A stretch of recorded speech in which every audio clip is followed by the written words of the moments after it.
Tompoko lahy sy tompoko vavy, fifaliana ho ahy ny miresaka mivantana aminareo ray aman-dreny.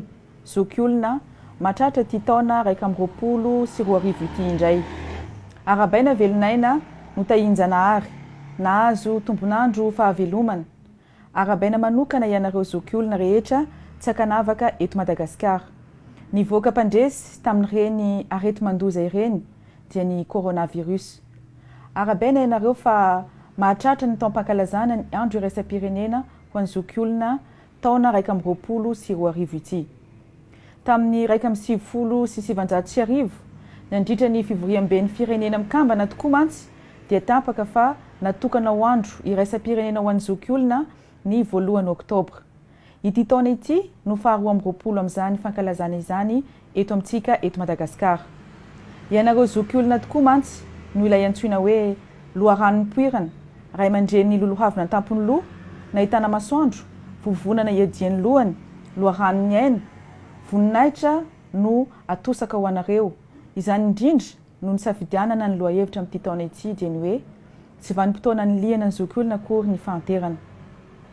Efa nolalovanareo avokoa ny sokazy taona rehetra, nanomboka tamin'ny fahazazana, ny fahatanorana ary izao ankehitriny izao ny fahalebiazana na koa fahanterana. Eto dia manentana anareo zanaka, zandry sy tanora rehetra mba hanome asina sy haja ny zoky olona, izay ray aman-drenitsika fa tsy hanilikilika azy. Matoa isika toy izao, manana trano, nandia fianarana, na sekoly, nahazo fahalalana sy fahaizana ary koa ampi-pivelomana. Dia tao ireo ray aman-dreny lehibe nanao izay vitany sy niary ho antsika. Ka rehefa tonga amin'ny fahanterana izy, aoka tsy ahilika fa velao izy isitraka na akatsiro ny amin'ny fiainana.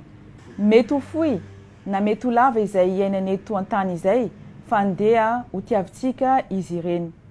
Ny fitondram-panjakana malagasy izay tarihin'ny filoha hajaina Andry Rajoelina amin'ny alalan'ny ministeran'ny mponina, ny fihahina ara-tsosialy ary ny fampivoarana ny vehivavy dia manao olaharana voalohany ampaikady ny famerenana indray ny fiainan'ireo olona marefo sy sahirana eto amin'ny firenena, anisan'izany ireo zoky olona.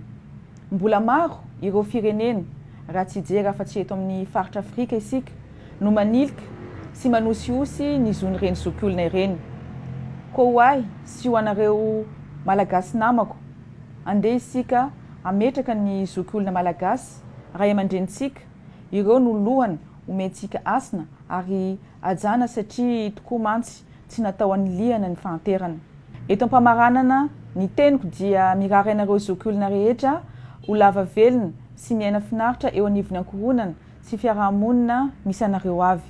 Ho lavitry ny aretina sy ny fanararaotana ary ny faniliana. Mankasitraka tompoko lahy, mankatelina tompoko vavy.